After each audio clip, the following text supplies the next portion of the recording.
द्रौपदी मुर्मू की गरिमामयी उपस्थिति में राष्ट्रीय महिला आयोग के 31वें स्थापना दिवस का सजीव प्रसारण। कमल किशोर बड़ाइक हिंदी में, कौशिक रॉय अंग्रेजी में। आइए विज्ञान भवन चले। नमस्कार, मैं कमल किशोर और मेरे साथी कमेंटेटर कौशिक राय जी विज्ञान भवन नई दिल्ली के प्लेनरी हॉल में आयोजित राष्ट्रीय महिला आयोग के 31वें स्थापना दिवस कार्यक्रम की तमाम गतिविधियों का विवरण आप तक पहुंचाने के लिए मौजूद हैं। बने रहिएगा हमारे संग। Namaskar, good evening. Welcome to the plenary hall of the Vigyan Bhavan, and today is the 31st Foundation Day of the National Commission for Women, and as they say, everything starts with the traditional lighting of the lamp.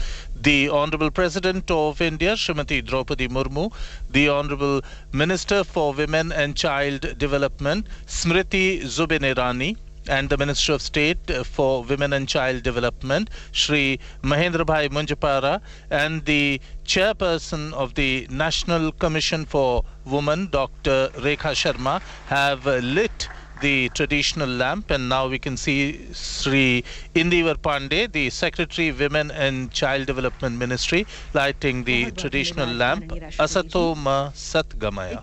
Everything starts when we light the traditional lamp, and this is a sign of auspiciousness.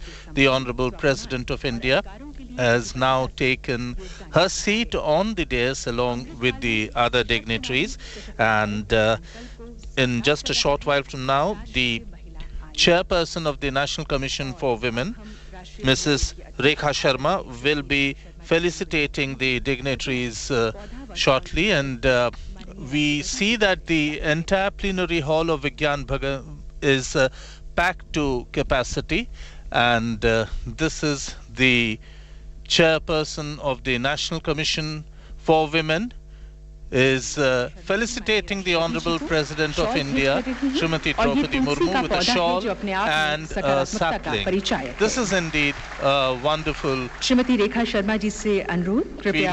The sapling also signifies green earth, and Mrs. Rekha Sharma now presenting a shawl and a sapling to the Minister for Women and Child Development, Srimati Smriti Zubin Irani.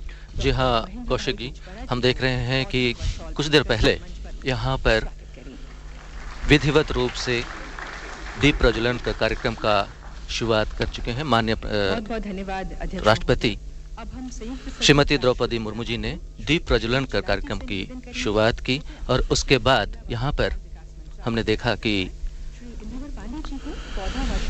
महिला एवं बाल विकास मंत्री श्रीमती स्मृति जुबिन ईरानी और साथ ही साथ राज्य मंत्री doctor मुंजपुरा Mahendra भाई यहाँ पर मौजूद हैं, और हम देख रहे हैं कि यहाँ पर प्लेनरी हॉल में पूरी तरह से लोग हैं और इस कार्यक्रम में शिरकत कर रहे हैं, भाग ले रहे हैं। जी बिल्कुल कमल जी, the National Commission and State Commission for Women, foreign embassies and dignitaries from various fields are present here at Vigyan Bhavan, and now Mrs. Rekha Sharma, Chairperson, National Commission for Women. बाल विकास मंत्री श्रीमती स्मृति जुबिन ईरानी जी, महिला एवं बाल विकास राज्य मंत्री doctor मुंजपाड़ा Mahendra भाई जी, Honorable Justices, Honorable Ambassadors and Officials of different embassies, माननीय संसदगण, secretary WCD, राज्यों के पुलिस महानिदेशक, officers of military and paramilitary forces, राज्य महिला आयोग की चेयरपर्सन व मेंबर्स, एनजीओ के सदस्य, media persons, students and faculty members, NCW के सभी अधिकारी व कर्मचारी, और आज के इस कार्यक्रम सशक्त नारी सशक्त भारत में पधारे सभी गणमान्य अतिथिगण।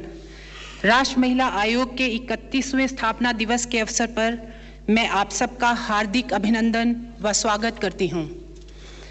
माननीय, आपकी गरिमामय उपस्थिति के लिए राष्ट्र महिला आयोग अत्यंत आभारी है। आपका संघर्षमय जीवन और उपलब्धियां हम सभी महिलाओं के लिए प्रेरणादायक है। मयूरभंज जिले के छोटे से गांव ऊपर बेड़ा के एक बेहद साधारण स्कूल से शिक्षा ग्रहण करके आपने असाधारण उपलब्धियां हासिल की व देश के सर्वोच्च संवैधानिक पद पर पहुंची। हाल ही में आपके एक स्टेटमेंट जिसने महिला कैदियों की ओर न्यायपालिका और देश भर का ध्यान आकर्षित किया, आपकी संवेदनशीलता का परिचय देता है। आयोग समाज के सभी वर्गों की महिलाओं की स्थिति में सुधार के लिए अनेकों प्रयास कर रहा है, जिसका उद्देश्य एक और उनकी शिकायतों को दूर करना और दूसरी ओर उनके लिए सामाजिक, आर्थिक, राजनीतिक गतिविधियों में अधिक से अधिक भागीदारी के लिए अनुकूल परिस्थितियों का निर्माण करना है। भारत सरकार ने पिछले कुछ वर्षों में महिलाओं की शिक्षा, रोजगार, आर्थिक उन्नति व स्वास्थ्य की दृष्टि से अनेक योजनाएं व कार्यक्रम बनाए हैं। भारत के माननीय प्रधानमंत्री ने देश को विमेन एम्पावरमेंट से विमेन लेड एम्पावरमेंट की राह दिखाई, जिससे आज अनेक महिलाएं बहुत से महत्वपूर्ण राजनीतिक और प्रशासनिक पदों पर सुशोभित हैं। In recent survey report of People Research of India's consumer economy, LPG supply to household has increased from 55% in 2014 to 84% in 2021. Similarly, bank accounts have increased to 99% in 2021. It is a glimpse of how life of common people, including women, is improving. माननीय, अब मैं आपकी अनुमति से आयोग द्वारा किए गए पिछले साल के कुछ कार्यों को संक्षिप्त में विवरण देना चाहूंगी। आयोग ने पिछले साल अपने अवेयरनेस प्रोग्राम के अंतर्गत As India has the largest number of women in rural and urban local elected bodies, NCW is doing capacity building program for them and women legislatures called She is a Change Maker. माननीय प्रधानमंत्री की सोच को साकार करते हुए ग्रामीण और दूर दराज की महिलाओं को आयोग द्वारा डेयरी फार्मिंग के क्षेत्र में आर्थिक रूप से आत्मनिर्भर और सशक्त स्वावलंबी बनाने हेतु निरंतर प्रयास जारी है। आयोग देश के विभिन्न आईएम्स के साथ मिलकर empowering women through entrepreneurship programme अर्थात उद्यमिता से आत्मनिर्भरता कार्यक्रम के अंतर्गत महिलाओं को प्रशिक्षण देने का कार्य कर रहा है। डिजिटल शक्ति कार्यक्रम के अंतर्गत लगभग 3 लाख महिलाओं को डिजिटल लिटरेसी दी जा चुकी है। इसका चौथा चरण हाल ही में आरंभ किया गया। जम्मू कश्मीर के 10 तथा लद्दाख के 2 violence free homes counselling centre की स्थापना की गई। महिला विद्यार्थियों के लिए पर्सनैलिटी डेवलपमेंट प्रोग्राम और फ्री लीगल एड क्लिनिक जैसे अनेकों नए कार्यक्रम आरंभ किए गए।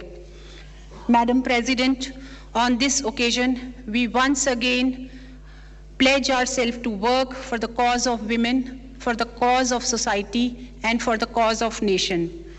इसी के साथ मैं आपका और सभी गणमान्य अतिथियों का पुनः हृदय से आभार व धन्यवाद करती हूं।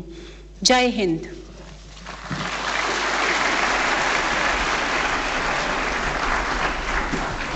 राष्ट्रीय महिला आयोग की अध्यक्ष श्रीमती रेखा शर्मा जी अपने अभिभाषण में, स्वागत भाषण में अभी पिछले वर्ष राष्ट्रीय महिला आयोग के विभिन्न कार्यों का विवरण दे रही थी, जानकारियां दे रही थी।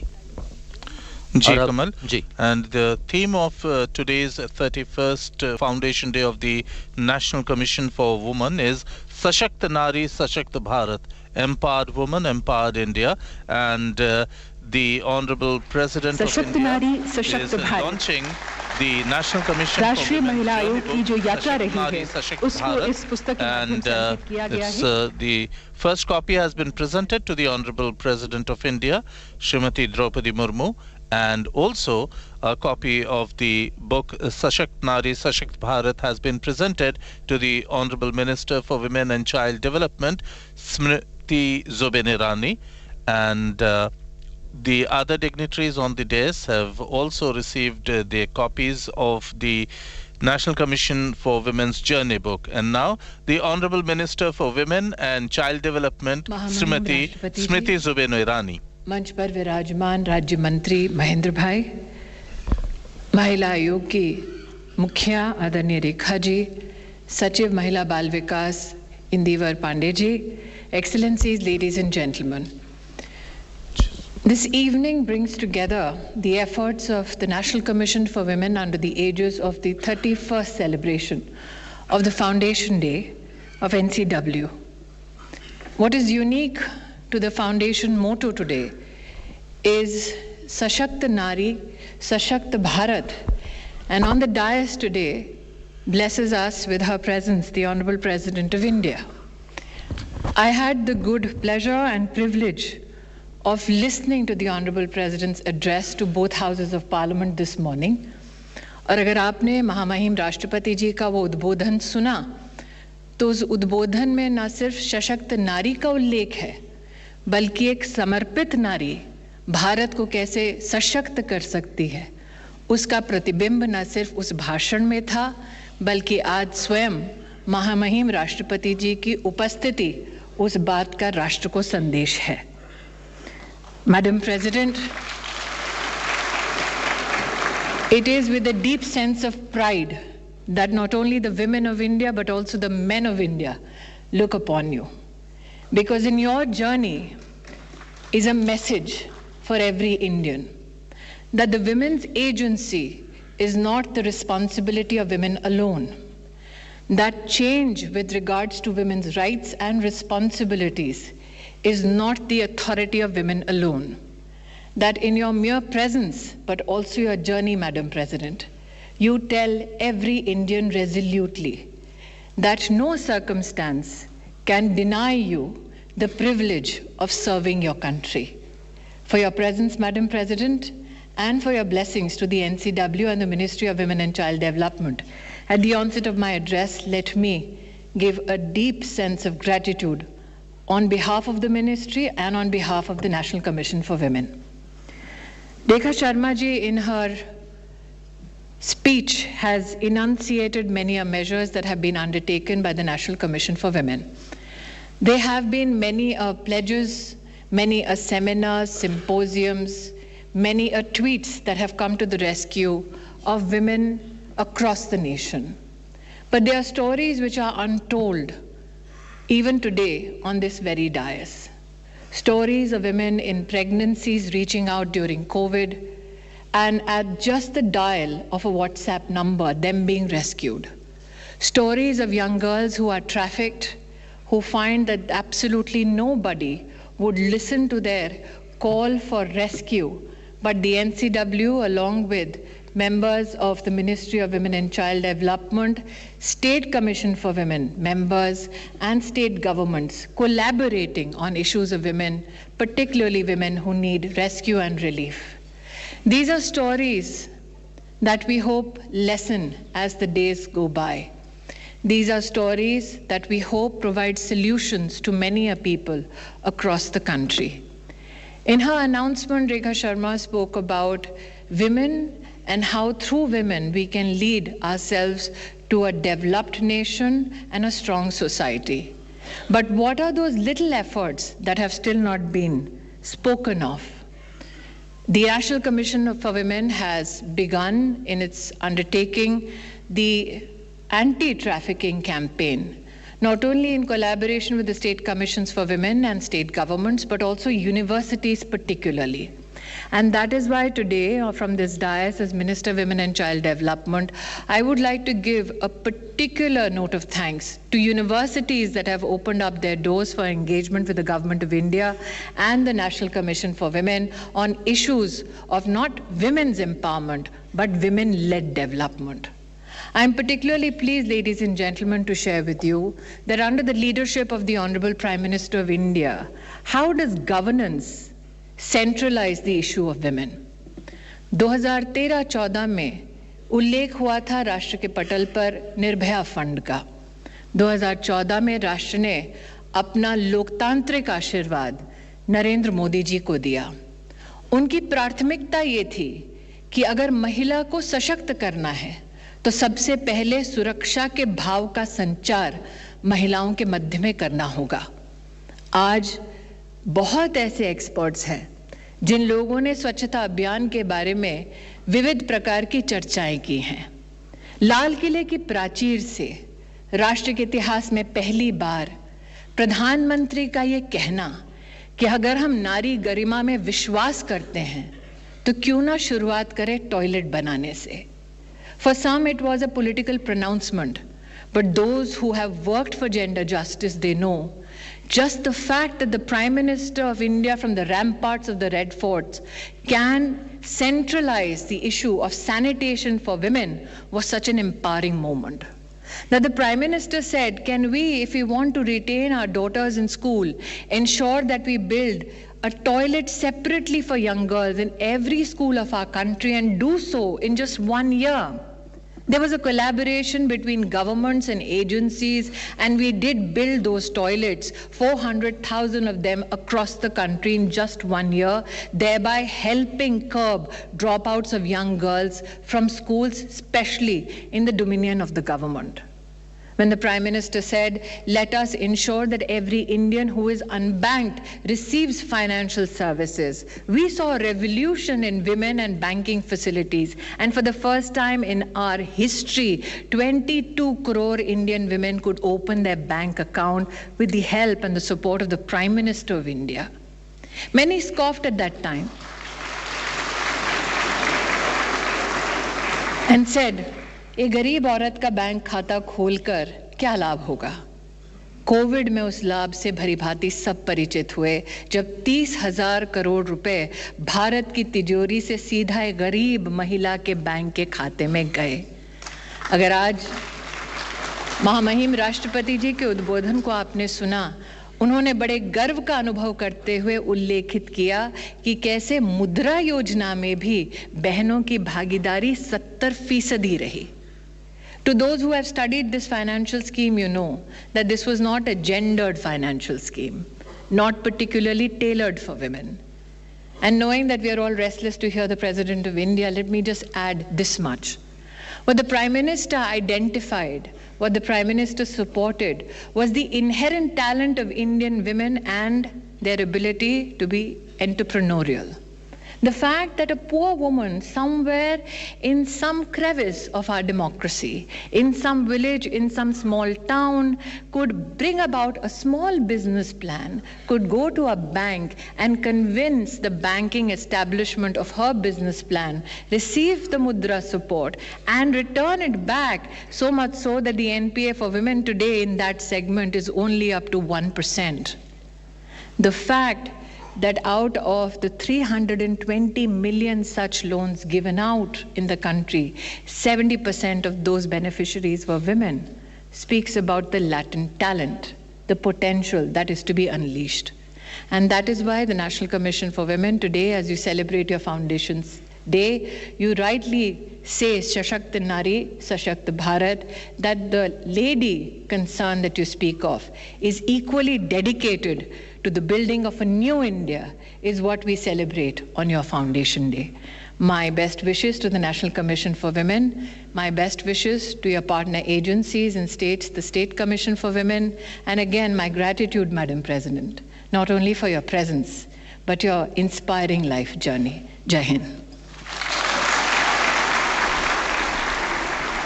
महिला एवं बाल विकास मंत्री श्रीमती स्मृति जुबिन ईरानी जी अपने भाषण में बता रही थी कि महिलाएं न सिर्फ सशक्त हैं बल्कि समर्पित हैं, और उन्होंने ये भी जिक्र किया कि महिलाओं के कल्याण के लिए चलाए जा रहे विभिन्न योजनाओं का बखूबी जिक्र किया। Yes, absolutely, Kamalji. And now we can see the Honorable President of India, Smt Droupadi Murmu, who will be addressing the 31st Foundation Day of the National Commission for Women, the Honorable President of India. और अब महामहिम राष्ट्रपति इस कार्यक्रम में उपस्थित महिला एवं बाल विकास मंत्री श्रीमती स्मृति जुबिन ईरानी जी, महिला एवं बाल विकास राज्य मंत्री डॉक्टर मंचपुरा महेंद्र भाई जी, राष्ट्रीय महिला आयोग की अध्यक्ष श्रीमती रेखा शर्मा जी, गणमान्य अतिथियों, देवियों और स्वजनों, आप सभी को मेरा नमस्कार। राष्ट्रीय महिला आयोग के फाउंडेशन डे पर आयोजित महिला सशक्तिकरण के इस कार्यक्रम में आकर मुझे बहुत प्रसन्नता हो रही है। अभी हाल ही में सभी देशवासियों ने 74वां गणतंत्र दिवस मनाया। मुझे ये देखकर बहुत गर्व हुआ है कि कर्तव्य पथ पर गणतंत्र दिवस परेड की झांकियों में हमारी महिला शक्ति का अभूतपूर्व प्रदर्शन था। विभिन्न राज्यों, सेनाओं तथा अर्धसैनिक बलों की झांकियां नारी शक्ति के नेतृत्व में महिला सशक्तिकरण को समर्पित था। नारी शक्ति का ये सम्मान एक उभरते हुए नई भारत की को दर्शाता है। हमारा ये उद्देश्य होना चाहिए कि ये प्रदर्शन केवल एक प्रतीक ना हो, बल्कि वास्तविक हो। हर स्तर पर, विशेषकर जमीनी स्तर पर, हर क्षेत्र में महिलाओं की बढ़ती भागीदारी और अनेक नेतृत्व का ठोस उदाहरण है। देवियों और स्वजनों, आज हम राष्ट्रीय महिला आयोग का 31वां स्थापना दिवस मना रहे हैं। मेरे मन में एक सवाल है कि आखिर हमें महिलाओं के लिए अलग से एक आयोग बनाने की जरूरत क्यों महसूस हुई? ये सवाल का जवाब अपने आप ही मिल जाता है। हम देखते हैं कि हमारी बहनें, बेटियां अंतरिक्ष में उड़ान भर रही हैं, सैन्य दलों में नेतृत्व दे रही हैं, तो दूसरी ओर ये घरेलू हिंसा का शिकार हो रही है और उन्हें वर्क प्लेस में डिस्क्रिमिनेशन और हरासमेंट का सामना भी करना पड़ रहा है। राष्ट्रीय महिला आयोग का मिशन है महिलाओं के प्रति भेदभाव एवं उन पर अत्याचारों से पैदा हो रही विशिष्ट समस्याओं को हल करना और महिलाओं को सक्षम बनाने के लिए प्रयास करना। देश की आधी आबादी के लिए एक अलग आयोग बनाने की आवश्यकता ये दर्शाती है कि महिला शक्ति का उसका यथाचित सम्मान और अधिकार मिलना बाकी है। महिलाओं की स्थिति में सुधारने से देश समग्र प्रगति कर सकेगी। ये भी देखने में आया है कि जिन क्षेत्रों में आरक्षण की व्यवस्था है वहीं पर भी पुरुष ही आगे आ रहे हैं। आरक्षण का लाभ भी अभी तक महिलाओं तक पूरी तरह नहीं पहुंच पाए। महिला शक्ति के बिना एक सशक्त और स्वस्थ समाज की परिकल्पना संभव ही नहीं हो सकता। स्त्री को केवल पूजा यज्ञ मान लेना और कह देना काफी नहीं है। आज 21वीं सदी में महिलाएं सार्वजनिक और निजी जीवन में आगे बढ़कर विभिन्न क्षेत्रों में उपलब्धियां हासिल कर रही है।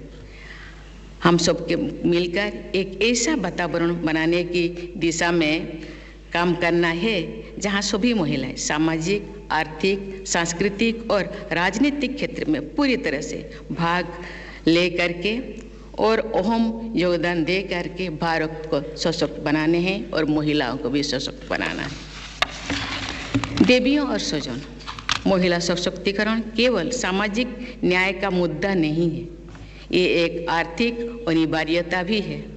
जो महिलाएं सशक्त होते हैं तो देश आगे बढ़ता है। विभिन्न अध्ययनों से ये पता चला है कि जो महिलाओं को शिक्षा और नौकरी में समान अवसर दिए जाते हैं तो उनकी वर्कफोर्स में शामिल होने की संभावना बढ़ जाती है, जिससे देश की अर्थव्यवस्था और भी मजबूत होता है।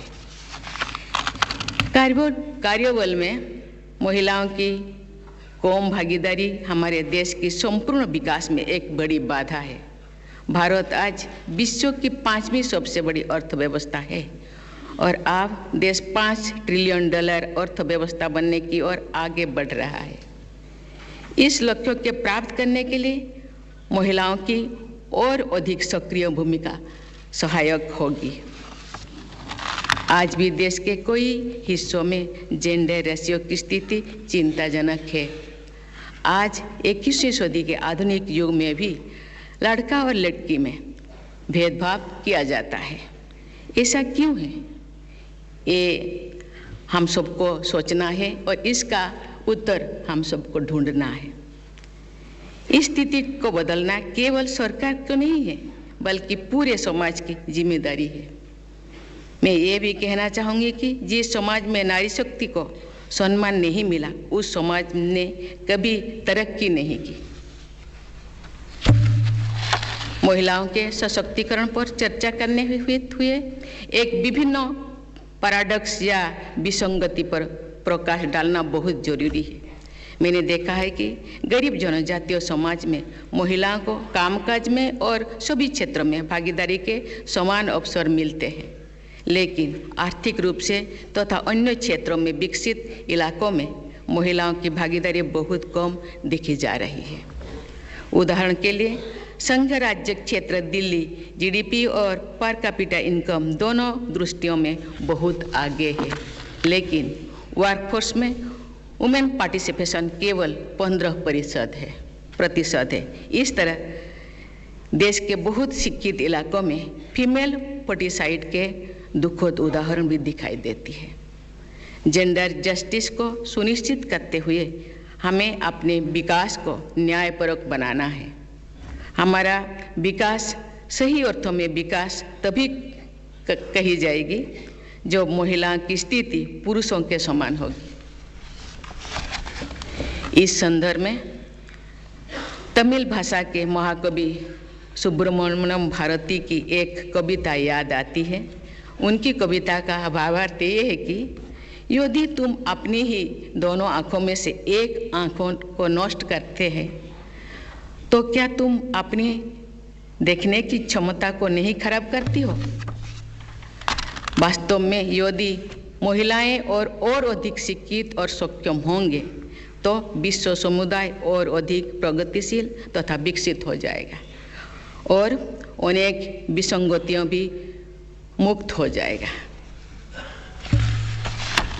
देवियों और स्वजनों, भारतीय संस्कृति में महिलाओं को सदैव ही सम्मानपूर्वक स्थान दिया गया है और महिलाएं समाज के सर्वोच्च स्थान पर प्रतिष्ठित रही है। आज भी हम लोग दुर्गा पूजा, लक्ष्मी, काली और सरस्वती की पूजा करते हैं। यही नहीं, हम गांव में जो प्रवेश करते हैं पहले ग्रामो देवी को भी नमन करते हैं। ये नारी शक्ति के प्रति अगाध सम्मान का प्रतीक है। नारी को जननी कहा गया है। जननी संतान को जन्म केवल देती नहीं, उसका पालन पोषण भी करती है। जो महिला शक्ति संतान को पालन पोषण करती है और पूरे समाज और राष्ट्र व विश्व को भी पालन पोषण कर सकती है। मुझे ये जानकर प्रसन्नता हो रही है कि राष्ट्रीय महिला आयोग अपने निरंतर प्रयास से मैं इन प्रयासों के लिए राष्ट्रीय महिला आयोग और महिला एवं बाल विकास मंत्रालय की पूरी टीम की सराहना करती हूँ और उन्हें बधाई भी देती हूँ। मैं सभी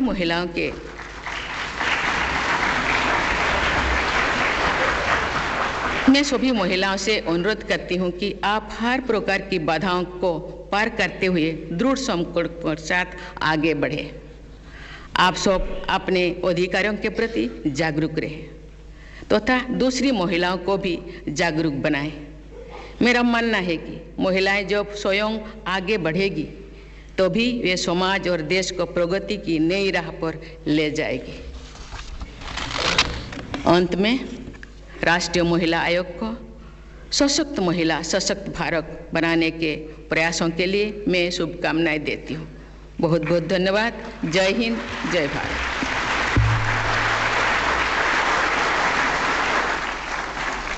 अभी आप माननीय राष्ट्रपति श्रीमती द्रौपदी मुर्मू जी का ये संबोधन सुन रहे थे और अब सभी अपने स्थान पर खड़े हो गए हैं राष्ट्रगान के लिए।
And that was the national anthem that was played by the military band of the Rashtrapati Bhavan. And now the Honorable President of India, along with the dignitaries, are departing from the plenary hall of the Vigyan Bhavan. And it was the 31st foundation day of the National Commission for Women, and it was on the theme Sashakt Nari Sashakt Bharat. And this program will be on for 2 days. There will be seminars and workshops conducted by the National Commission for Women and other agencies. And of course, the Honorable President mentioned in her address that over the last 9 years, the National Democratic Alliance government led by Honorable Prime Minister Shri Narendra Modi has brought out important schemes like Beti Bachao, Beti Padhao, the Sukanya Samriddhi Yojana, the Mudra scheme for small entrepreneurs, of which 70% beneficiaries are women. And today, the Indian women have broken the glass ceiling. And Kamal, as we can see, that so many Indian women from all walks of lives are here today to live in this moment, and even the space is no barrier for Indian women has been proved by our women scientists and space travelers. And of course, in the area of startups and other new businesses, we have seen how Indian women have made a niche for themselves. जी कौशिक जी, आपने बिल्कुल सही कहा। और वास्तव में महिला सशक्तिकरण में ये ताकत है कि वो समाज और देश में बहुत कुछ बदल सकती हैं। वो समाज में किसी भी समस्या को बेहतर ढंग से निपट सकती हैं। और महिलाएं अपने स्वास्थ्य, शिक्षा, नौकरी तथा परिवार, देश, समाज के प्रति जिम्मेदारियों को लेकर काफी ज्यादा सचेत भी रहती हैं। वो हर क्षेत्र में प्रमुखता से भाग लेती हैं और अपनी रुचि प्रदर्शित करती हैं। जी कमल, I'd like to add one line here that while addressing the joint session of both the houses of parliament today in the morning, the Honorable President quoted the Nari Shakti poem written by Utkal Bharati Kuntala Kumari Sabat, an important personality of Indian literature, a freedom fighter and well-known Odia poetess.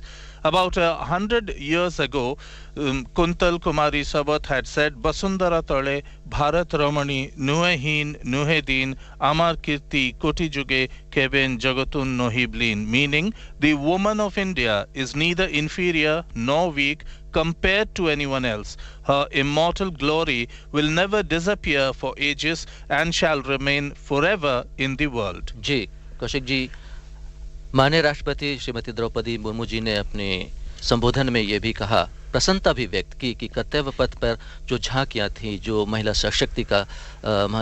शक्ति का जो प्रदर्शन किया गया, उसे वो बहुत प्रसन्न लग रही थी। और उन्होंने ये भी कहा कि ये जो प्रदर्शन है, ज़मीनी तौर पर भी उन्हें अमल में लाने की आवश्यकता है। और उन्होंने ये भी कहा कि सशक्त महिला से ही देश आगे बढ़ता है। और जनजातीय समाज का उन्होंने जिक्र करते हुए कहा कि जनजातीय समाज में महिलाओं को समान भागीदारी मिलती है, मगर शहरों में ये कम देखने को मिलता है। जी बिल्कुल कमल, and Indian women, as we have seen, have played a significant role in various aspects towards nation building by proving their strength and making substantial contributions to the overall development of the country. There is no denying the fact that women's role as leaders and agents of change is increasingly being recognized and appreciated. Women have excelled and shown exemplary determination and grit in diverse fields like politics, sports, armed forces, science and innovation, business, health, education, entrepreneurs, entertainment and agriculture. And of course, the sky is the limit for Indian women. जी, और कौशिक जी, मुझे चलते चलते एक film का गीत, और वो है कि आखिर क्यों फिल्म का एक गीत मुझे याद आ रहा है महिला सशक्तिकरण को लेकर के। उसमें जो गीत के बोल है वो है, कोमल है कमजोर नहीं तू, शक्ति का नाम ही नारी है, जग को जीवन देने वाली मौत भी तुझसे हारी है। बहुत ही सुंदर लाइन, बहुत ही सुंदर गीत। और वास्तव में देखा जाए तो ये भी कहा जाता है ना कि संस्कृत में एक वाक्य भी है, कहा जाता है कि यत्र नार्यस्तु पूज्यन्ते रमन्ते तत्र देवता। absolutely, where woman is worshipped, the gods live there. जी, और नारी तो ईश्वर का एक ऐसी निर्माण है जिसके हृदय में सूर्य जैसा तेज, समुद्र जैसी गंभीरता, चंद्रमा जैसी शीतलता और पर्वतों जैसी मानसिकता, उच्चता, पृथ्वी जैसी क्षमता है। यानी कि वो समंदर की गहराइयों से आकाश की बुलंदियों तक हर जगह, हर कदम पर महिलाएं पुरुषों के कंधे से कंधा मिलाकर चल रही हैं और एक मजबूत भारत का, सशक्त भारत का निर्माण कर रही हैं। Yes, Kamalji, and there is no inhibition in admitting that the women of India are the leading change agents of today, and they are playing a stellar role in every walk in life, and it is time that India celebrates and salutes her women. जी, दुनिया भर में महिलाओं को उनके अधिकारों को सम्मान देने के लिए बहुत सी संगठन अब आगे आ रही हैं और इसमें महिलाएं बढ़ चढ़कर भाग भी ले रही हैं। और हर साल, आपको याद दिला दें कि हर साल 8 मार्च को दुनिया भर में अंतर्राष्ट्रीय महिला दिवस का आयोजन किया जाता है ताकि विश्व भर में महिलाओं की उपलब्धियों का जश्न मनाया जा सके। Yes, and on that note, we now take you back to the studios of All India Radio Delhi. And on behalf of our technical team comprising of Harish Chandra Joshi, Shaktidhar Dhyani, Kamal Singh, our OB in charge, Shri Vikram, and overall program in charge, Pramod Kumar Vats, and my colleague Kamal Kishore Badaik, this is Kaushik Rai taking you back to the studios of All India Radio Delhi. Thank you and namaskar. नमस्कार। अभी आप नई दिल्ली के विज्ञान भवन से माननीय राष्ट्रपति श्रीमती द्रौपदी मुर्मू की गरिमामय उपस्थिति में राष्ट्रीय महिला आयोग के 31वें स्थापना दिवस का सजीव प्रसारण सुन रहे थे। विवरण दे रहे थे कमल किशोर बड़ाइक हिंदी में और कौशिक रॉय अंग्रेजी में। You are listening to a live broadcast